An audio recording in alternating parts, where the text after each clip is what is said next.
Hello student, আজ আমরা প্রশ্ন বিচিত্রার রায় মার্টিনের ক্লাস 9-এর যে গণিতের বই আছে সেই বইয়ে ফার্স্ট সামেটিভের প্রশ্নের সমাধানের পর্বটা আমরা চালিয়ে যাব। এর আগে আমরা মধ্যশিক্ষা পর্ষদ প্রদত্ত নমুনা প্রশ্নপত্র এবং আলিপুরদুয়ার হাই স্কুলের কোয়েশ্চেনগুলো সমাধান করেছি, আর বালুরঘাট হাই স্কুলের 1 থেকে 6 অবধি কোয়েশ্চেনগুলো সমাধান করা আছে। এখন আমরা 2-এর দাগের কোয়েশ্চেনগুলো সমাধান করব। চ্যানেলটিকে ভালো লাগলে তোমার ভিডিওটা ভালো লাগলে চ্যানেলটিকে অবশ্যই সাবস্ক্রাইব করবে। দেখা যাক প্রথম কোশ্চেনে কি বলেছে। 2-এর দাগের 1-এরটা √5কে সংখ্যা রেখায় স্থাপন করো। এটা আমরা এর আগের ভিডিওতে দেখবে করে দেওয়া আছে যে √5 আলিপুরদুয়ার হাই স্কুলের একটা কোয়েশ্চেনে দেখো 3 নম্বর কোয়েশ্চেন লেখা আছে সংখ্যা রেখায় √5কে স্থাপন করো। এটা করে দেওয়া আছে, তোমরা আগের ভিডিওতে অবশ্যই দেখে নেবে। এই প্রশ্নটাতে দেখো 2 নম্বর কোয়েশ্চেন। 2 নম্বর কোয়েশ্চেনে কি বলেছে যে 5 to the power 5 plus 0.01 the whole square minus 5 to the power 2 minus 0.01 whole square সমান 5 to the power x। এই কোয়েশ্চেনে একটু ভুল আছে। এই কোয়েশ্চেনে এখানে 5 to the power 5 হওয়ার কথা, 5 to the power 5 আছে এখানে, তো এখানেও 5 to the power 5 থাকার কথা। ঠিক আছে, তাহলে এর সমাধানটা কী হবে দেখে নাও। 2-এর দাগের 1, 2-এর দাগের 2-এরটা 5 to the power 5 plus 0.01 তার square minus 5 to the power 5 minus 0.01 তার স্কোয়ার। এটার মান বলেছে 5 to the power x। তাহলে x এর ভ্যালু কত? তাহলে এটার মান হচ্ছে 5 to the power x। ঠিক আছে, তাহলে আমরা দেখো এটা মনে হচ্ছে যে a প্লাস বি তার whole square minus a minus B তার হোল স্কোয়ারের সূত্র।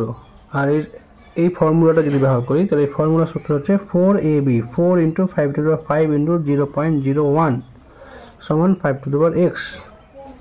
কোন সূত্রটা লাগালাম দেখো, a প্লাস বি তার whole square minus a minus B তার হোল স্কোয়ার। এইটা যদি থাকে তাহলে এর সূত্র হবে 4ab।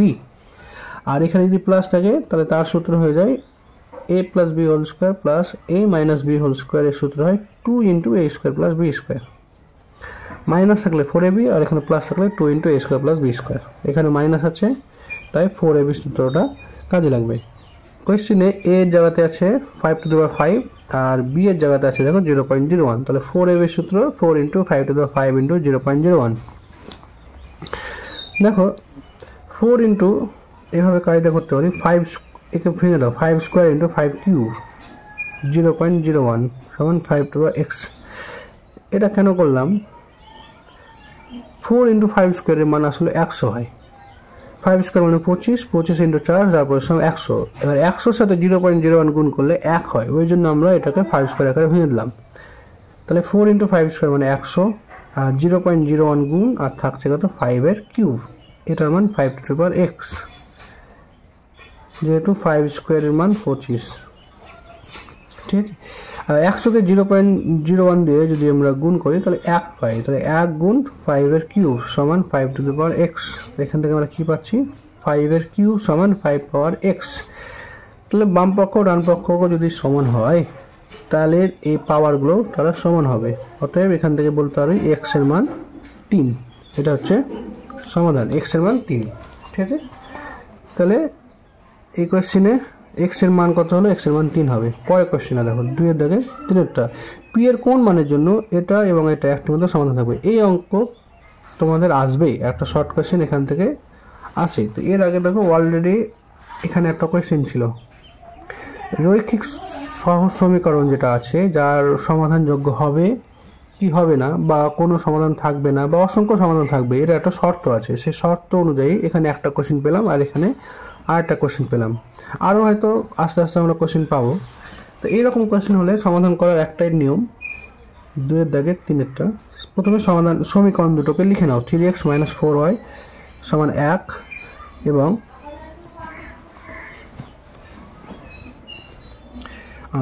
9x + py সমান 2। ঠিক আছে, এই সমীকরণে এটাকে a1 ভাবো, এটা b1, এটা c1, এটা a2, এটা b2, এটা c2। তাহলে ধরে নাও এটা a1 3, b1 -4 আর c1 হচ্ছে 1, আর a2 9, b2 হবে p অ্যান্ড c2 হবে 2। ঠিক আছে, তাহলে কোয়েশ্চেনে বলেছে একটি মাত্র সমাধান থাকবে, একটি মাত্র সমাধান থাকা শর্ত কি? একটি মাত্র সমাধান থাকা শর্ত সমাধান থাকবে কখন? যদি a1/a2 not equal to b1/b2 হয়। সব মনে রাখবে, ঠিক আছে? a1/a2 not equal to b1/b2। অসংখ্য সমাধান কখন হয়? যখন a1/a2 সমান b1/b2 সমান c1/c2 হয়। লেখানো আছে, তোমরা দেখতে পারো।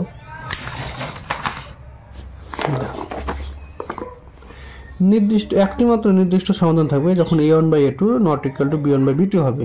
অসংখ্য সমাধান হবে যখন a1/a2 সমান b1/b2 সমান c1/c2 হবে।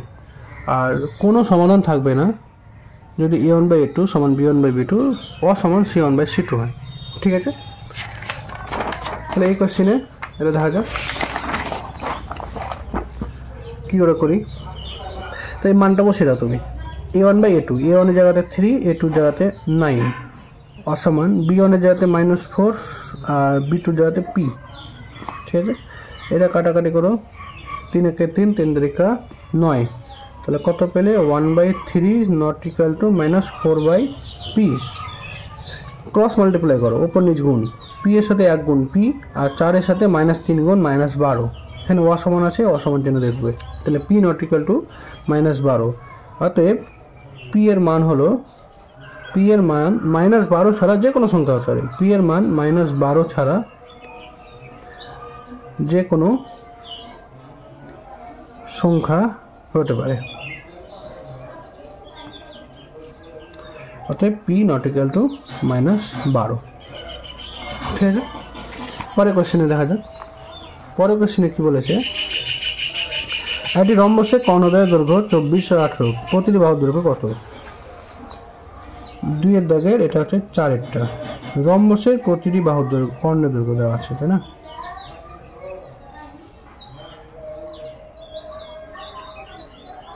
এটা যদি রম্বস হয় আর এটা যদি কর্ণ হয়, আর রম্বসকে যদি আমরা ABCD করি তাহলে এটা ও বিন্দু। ঠিক আছে, রম্বসের কর্ণদ্বয় যদি ও বিন্দুতে ছেদ করে, আমরা কি জানি যে রম্বসের কর্ণদ্বয় সমকোণে সমদ্বিখণ্ডিত করে।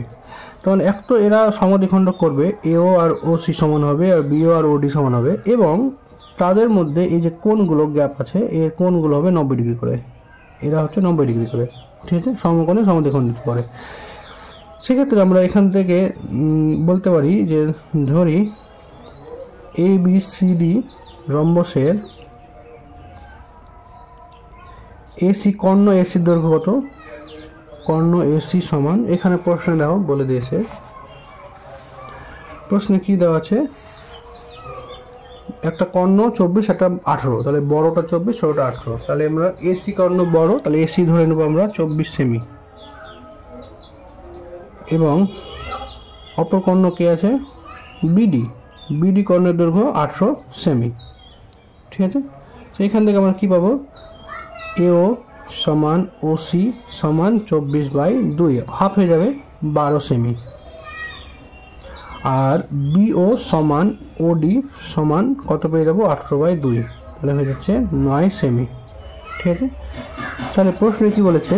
ABর মান কত? রম্বসের বাহুর দৈর্ঘ্য কত? রম্বসের বাহুর দৈর্ঘ্য সমান ABর মান বের করলেই বেরিয়ে যাবে।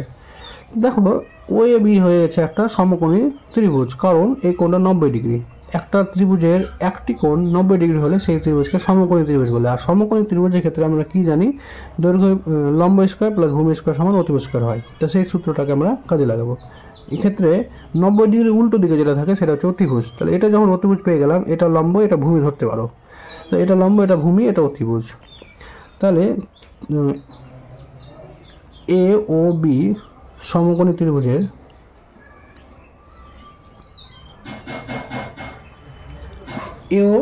AOর মান কত? 12 আর BOর মান 9। এটা লিখে রাখছি।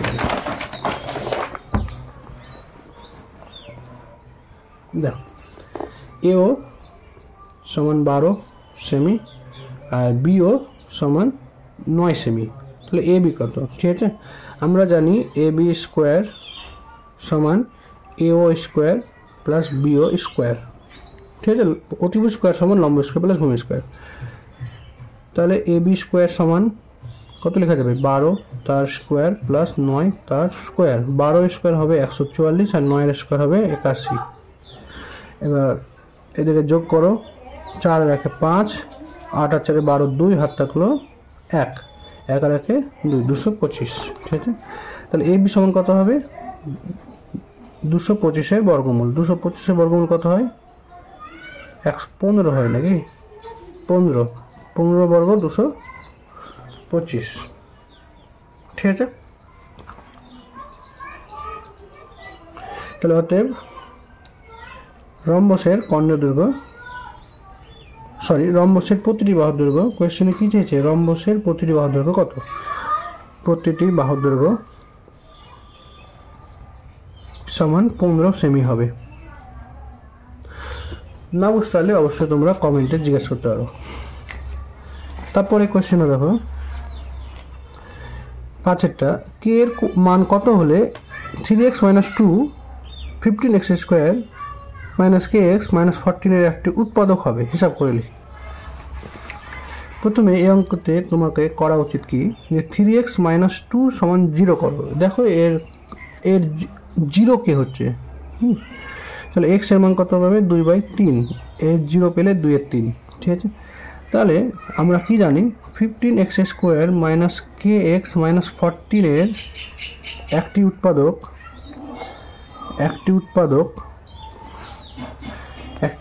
যদি 3x - 2 হয়, তবে x এর মানটা যত পেলাম এখানে বসাবে, তাহলে তার মান 0 হবে। ঠিক আছে, এটা যদি আমরা f of x ধরি, তাহলে f of এই যে মান পেয়েছো, x এর যে মানটা পেয়েছো 2/3 বসাও এই ফাংশনটাতে, এই বহুপদী সংখ্যামালাতে, তার মান হয়ে যাবে 0। ঠিক আছে, আমরা কি জানি f of x বহুপদী সংখ্যামালার একটি উৎপাদক যদি a হয়, তবে f of a সমান 0 হবে। এটা হচ্ছে একটা সূত্র আছে তোমাদের বহুপদী সংখ্যামালার চ্যাপ্টারে আছে। ঠিক আছে, তাহলে f of 2/3 মান 0 হবে। তাহলে এখানে মানটা বসিয়ে দাও, x এর জায়গাতে 2/3 বসিয়ে দেবো, তাহলে হবে 15 গুণ x স্কোয়ার মানে 2/3 তার স্কোয়ার মাইনাস k গুণ 2/3 - 14 সমান 0। এরকম একটা অঙ্ক এর আগে পেয়েছিলাম বোধ হয়, হ্যাঁ সেম অঙ্ক। দেখো আলিপুরদুয়ারের এই কোশ্চেনের উত্তরটা আমি করে দিয়েছি, তবু আবার করে দিয়েছি, যেহেতু শুরু করে দিয়েছি, তোমরা আগের ভিডিওতেও দেখতে পারো। এখানে মানটা বসিয়ে দাও, 15 গুণ 4/9 মাইনাস k গুণ 2/3 - 14 সমান 0। ঠিক আছে, তাহলে কাটাকাটি যাচ্ছে, দেখো 3 × 3 = 9, 3 × 5 = 15, তাহলে কত পেলাম 4 × 5 = 20, 20/3 - 2k/3 - 14 সমান 0। ঠিক আছে, 20/3 - 14 নিয়ে নাও, আর 2k/3টাকে ডান দিকে নিয়ে নাও, তাহলে কত পাবে 3 লসাগু, এখানে হবে 20 - 3 × 14 = 42 সমান 2k/3। এখানে কত হবে 20 থেকে 42 বাদ দিলে হয় -22, 22/3 সমান 2k/3। তাহলে এখান থেকে k এর মান কত পাচ্ছ, k সমান, এটা উল্টে যাবে 3/2 গুণ -22/3 হবে। তো কাটাকাটি করো, 3 × 3 আর 2 = 11, 2 × 11 = 22, তাহলে k এর মান কত পেলাম -11। এটা হবে উত্তর। ঠিক আছে, এরপরে দেখো 6-এরটা, বালুঘাট হাই স্কুলে 6-এরটা কি বলেছে, 3x সমান a + b + c হলে x - a³ + x - b³ + x - c³ minus 3 × x - a × x - b × x - c এর মান কত হবে। তাহলে এটা করা যাক।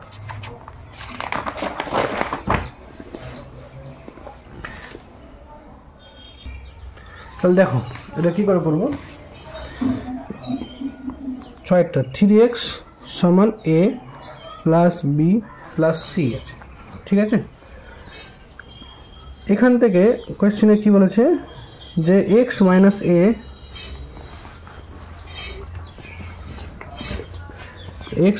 a তার কিউব প্লাস x - b তার কিউব প্লাস x - c তার cube minus 3 × x - a x - b x - c এর মান কত। এত বড় কোয়েশ্চেন। দেখো এখানে এটা দেখে মনে হচ্ছে যে এটা a cube plus b cube plus c cube minus 3abc এরকম আকারে আছে না? তাহলে একটা সূত্র তোমরা পড়েছো না, সূত্রটা লিখে দিচ্ছি এখানে। a কিউব ক্যাপিটাল ধরে হচ্ছে a cube plus b cube plus c cube minus 3abc। Small হাতে a নিলাম না, কারণ এখানে অলরেডি a আছে স্মল হাতে।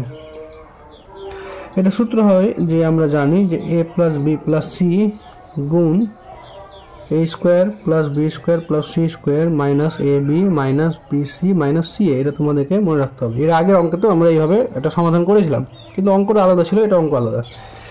এক্ষেত্রে দেখো a cube plus b cube plus c cube minus 3abc সূত্র a plus b plus c into এটা। সেটা এত বড় মান বের করাটা একটু ডিফিকাল্ট মনে হতে পারে, কিন্তু প্রশ্নপত্র যারা করেছে তারা এই শর্তটা দিয়ে অঙ্কটাকে সহজ করে দিয়েছে। ঠিক আছে, আমরা 3x সমান a plus b plus c কে আমরা একটু যদি সাজিয়ে লিখি, 3x কে দেখো আমরা 3 বার x x x লিখতে পারি, এটা a plus b plus c লিখতে পারি, লিখে যাবে তো? তাহলে একটার সাথে বিয়োগ করো আর x এর সাথে জুড়ে দাও, x মাইনাস a জুড়ে দাও, b এর সাথে x মাইনাস b জুড়ে দাও, x এর সাথে c, x মাইনাস c সমান 0। ঠিক আছে, x মাইনাস a কে x মাইনাস b আর x মাইনাস c সমান 0 আছে। ঠিক আছে, আর এদিকে যদি আমি a ধরে নিলাম যে x মাইনাস a সমান a, x মাইনাস b সমান ক্যাপিটাল b আর x মাইনাস c সমান ক্যাপিটাল c, বড় হাতের c। তাহলে এখানে কি দেওয়া আছে? অতএব a plus b plus c সমান 0 দেওয়া আছে। এটা a, এটা b, এটা c। ঠিক আছে, এটা এবার কোয়েশ্চেনে দেওয়া আছে, এবার মানটা বের করবো। দেখো অতএব x মাইনাস a তার কিউব, x মাইনাস b তার কিউব, x মাইনাস c তার cube minus 3 into x minus a x minus b into x minus c। এর মানটা চেয়েছে, যেটা ধরেছি আমরা সেটা এখানে বসিয়ে দেবো। x মাইনাস a ধরেছি ক্যাপিটাল a, তাহলে এটা হবে a cube, x minus b capital b, এটা b cube plus c cube minus 3 into a into b into c। তাই এটা সূত্রটা কি? এখানে সূত্র লিখে দিয়েছি, এই সূত্রটা বসিয়ে দাও। a plus b plus c into a square plus b square plus c square minus ab minus bc minus ca। a plus b plus c এর মান কত দেওয়া আছে কোয়েশ্চেনে? 0। 0 into a square b square c square. আর এর মানটা আমার দেখার দরকার নাই, 0-র সাথে যাই গুণ করবে উত্তরে কত হবে? 0 হবে। আসলে সূত্রটা ছিল যে এটা মনে রাখবে এভাবে, যদি a plus b plus c সমান 0 হয়, এটা ইমপ্লাই করছে a cube plus b cube plus c cube minus 3abc সমান 0, বা a cube plus b cube plus c cube সমান 3abc। এটা তোমাদেরকে মনে রাখতে হবে। ঠিক আছে, ওই জন্য a cube plus b cube plus c cube minus 3abc সমান 0 হলো, কারণ a plus b plus c মান 0 আসছে। ঠিক আছে, এটা উত্তর হয়ে যাবে 0 হয়ে যাবে, 6-এর উত্তর 0। 7-এটা দেখা যাক। 7x প্লাস 6y সমান 42 সমীকরণের লেখচিত্রটি ও অক্ষদ্বয় দ্বারা গঠিত ত্রিভুজের ক্ষেত্রফল কত? দেখো খুব ভালো অঙ্ক, ইন্টারেস্টিং অঙ্ক। 2-এর দাগে 7, 7x প্লাস 6y সমান 42, 42 দিয়ে ভাগ করে দাও প্রত্যেকের সাথে। 7x বাই 42, 6y বাই 42 সমান 42 বাই 42। ঠিক আছে, 6-7 42, 6-7 42, 42কে 42, তাহলে কত পেলে? x বাই 6 y বাই 7 সমান 1। যখনই দেখবে এরকম সমীকরণ এসছে x by a plus y by b সমান c সমান 1, তাহলে বুঝে নেবে যে এটা x অক্ষকে 6,0 বিন্দুতে ছেদ করেছে, y অক্ষকে 0,7 বিন্দুতে ছেদ করেছে। x অক্ষকে 6 বিন্দু, তাহলে এখান থেকে ধরে নিলাম 6 এতটা, তো এটা বিন্দু স্থানাঙ্ক হবে 6,0, আর y অক্ষকে 0,7-এ, তাহলে 0,7 ধরে নিলাম এখানে আছে 0,7। ঠিক আছে, এদের মধ্যে উৎপন্ন যে ত্রিভুজটা পাচ্ছি, এই রেখাটা এবং x অক্ষ এবং y অক্ষ দ্বারা উৎপন্ন যে ত্রিভুজটা পাবো সেটা হয়ে যাবে তার ক্ষেত্রফল। তাহলে এই ত্রিভুজটার ক্ষেত্রফল চেয়েছে। এরকম ত্রিভুজের ক্ষেত্রফল হয়ে যাবে, তার মানে একটা হয়ে যাবে ভূমি, একটা হয়ে যাবে উচ্চতা। মানে ভূমি হবে 6, উচ্চতা হয়ে যাবে 7। তাহলে উৎপন্ন ত্রিভুজের ক্ষেত্রফল এভাবে লেখো যে উৎপন্ন ত্রিভুজের ক্ষেত্রফল